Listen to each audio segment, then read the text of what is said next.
Before we get back into more football talk today in stream, I do want to go over the basketball games that were this weekend. Thought we had a lot of good games. Thought we had a lot of teams that I want to talk about. So a lot of teams, a lot of players. I will brush over games that I don't really care or did not watch because I don't want to give analysis on box scores. It makes no sense.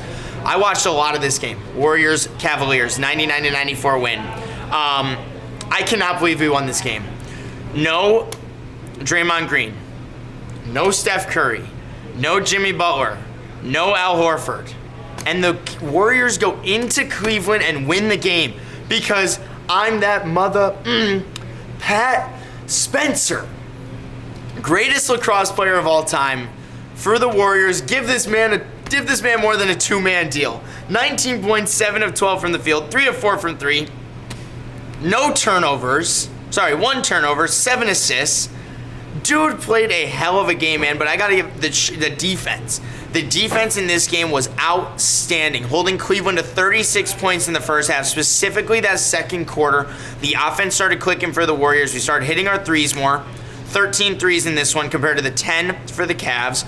Our defense played so well, specifically interior, which you don't expect out of guys like Quinton Post, Trace Jackson Davis, Guy Santos.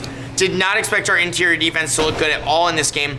But Evan Mobley could not take over. He had a really struggling start to the game and could not find rhythm in the paint. And unfortunately, they don't really have a backup center that they really, really like. I know Naquan Tomlin came in and played great in the rebounding column. Shout out to him for being my fantasy guy, fantasy pickup of the week. But they have no offense in the paint right now, and because of that, with Jared Allen and Evan Mobley not really taking the step offensively that we want them to, the Warriors just took over down the stretch and won this game in a close battle. 99-94 win. The biggest shout out in the world has to go to Pat Spencer for the Warriors. I mean, and we'll talk about him in the game that we played yesterday too. Great win for the Warriors there. The Nets are starting to win some games too. Shout out to their coach, Jordi Fernandez. I thought he's been really, really solid. And also shout out Michael Porter Jr. for absolutely just being unleashed in this offense. 35 points, 9 rebounds. Very impressed with what I've seen from him, especially with the lack of stability in the lineup around him. I thought MPJ has been really, really good. He's been efficient. And as a number one option, all you can ask for in a bad team is to be efficient, not just be a shot chucker. He is a shot chucker, but if he's making his shots, it's going to be worth it. Player of the month right now, though. Player of the month of December has to go to our guy in Atlanta, Jalen Johnson. Back-to-back, follows up that triple-double in the first half against Denver with a 30-point, 12-rebound, 12-assist game against the Washington Wizards. I mean, we've talked about Trae Young being the guy in Atlanta for the past, 5-6 years now, since he's been really a rookie there. Jalen Johnson is the guy. Jalen Johnson is the guy in Atlanta right now. They need to find a way to maximize his potential because he's got a little LeBron in him. He can do everything on the basketball court. He can run, shoot the midi. He can dominate in transition. He can dominate in the half court. He gets rebounds. He's a playmaker. Teammates love shooting off his passes. Specifically, Nickeil Alexander-Walker, since being inserted in the starting lineup, has been an incredible addition on the defensive and offensive side of the ball. They let Jalen Johnson be the main offensive, juggernaut. So impressed with what I'm seeing out of Jalen Johnson over the past couple weeks. The Bucks have continued to struggle since losing Giannis. Are we surprised? Giannis goes down with that calf injury. He's ruled out 2 to 4 weeks, and this team can't score the ball as well as they want, and they really can't defend anyone. Shout out Kevin Porter Jr., though, for coming in with, the backcourt between him and Ryan Rollins will be fun to watch for the rest of the season to see who takes the primary ball handling, who takes the off ball on certain nights. Is it going to depend on who has the hot hand that day, or is it going to depend on game scheme? But not much to say more about the Bucks. All things go to the Pistons in this one. 23 points. I saw a report that Cade and Duren had a little retreat getaway in the offseason that clearly has increased their chemistry. Very impressed with what I'm seeing out of Detroit to start the year. This was a game I tuned into a little bit because I just wanted to see I want to see the Kings and how they're looking. I thought it was really interesting to see Zach LaVine have 42 points and then come out after the game and say, well, if I just got the ball like that every game, I'd have 42 every night. Dude shot 1 for 9 the game before. What are we saying? I don't know. Some of these NBA players just have such big egos without being winning basketball players. Really surprises me to see that. Now, the Kings had a great all-around game. Shout out to Maxime Reynaud. He's come in since Domantas Sabonis went down with the center minutes, and they didn't really have anyone to fill in.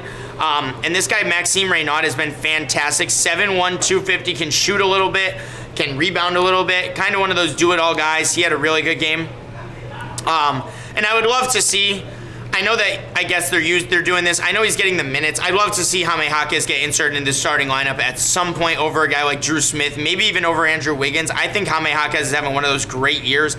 I want to see him be a little bit more unleashed in this Heat offense. But 14-10 start for the Heat. Very, very good start either way. I did not get to tune into any of this Clippers-Timberwolves game, so I'm not going to talk too much about it, though I will say I've seen a lot of Anthony Edwards recently, who's been on fire over the past week or so. If I go to his game log, I mean, I guess back-to-back games now. Over the weekend, he played bad. He had 11 points and then 15 points, but before that, 41, 43, 31, 39, 32, 44. I mean, Anthony Edwards having a year. He's averaging 28, 4 and 4. And the Timberwolves right now are 15-8. Pretty good record for them. The Mavericks have been catching some fire. I tuned into a little bit, watched the highlights of Anthony Davis this game. The Mavericks are finally catching some fire, catching some fire since Anthony Davis has returned from his injury. He's looked a lot more aggressive. He's been the primary guy offensively, which has been nice for the Mavericks. But number one player I want to talk about for the Dallas Mavericks, Cooper Flagg, man. Rough start to the season since they put him kind of at point guard at first. He has been remarkable for the second part of the first half of the season.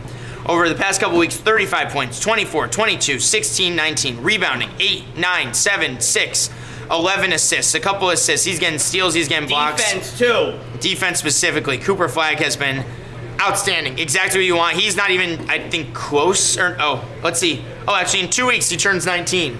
Dude's not even a 19-year-old yet, and where he's averaging 17, 6, and 4 this season, 47% from the field.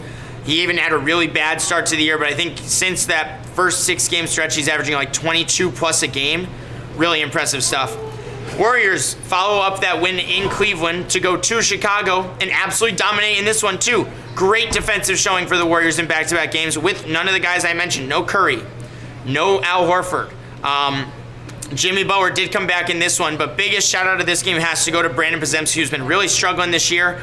Now I will say, biggest mess up for the Warriors was not trading Podziemski in the offseason to go get Lauri Markkanen, but hey, Pods, 21 points, 7 of 13 from the field, 7 assists, 8 rebounds.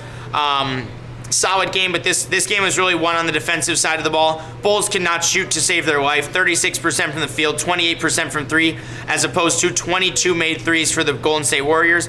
If the Warriors are making their threes and playing defense, they're a hard team to beat no matter who they're playing. You don't want Josh Giddey being your leading scorer, I'll tell you that much. I like Josh Giddey. Well, as a person, we had stuff, but he is a very good point guard, Josh Giddey, I think. I did not get to catch any of that Knicks Magic game, so I'm not going to say too much about it, but shout out Brunson for leading them to a defensive-minded win with 30 points and 9 assists. They needed it after they got smacked by the Celtics the other day, too. That's who I want to talk about next, though. I did get to tune into this Celtics-Raptors game for a decent chunk of it.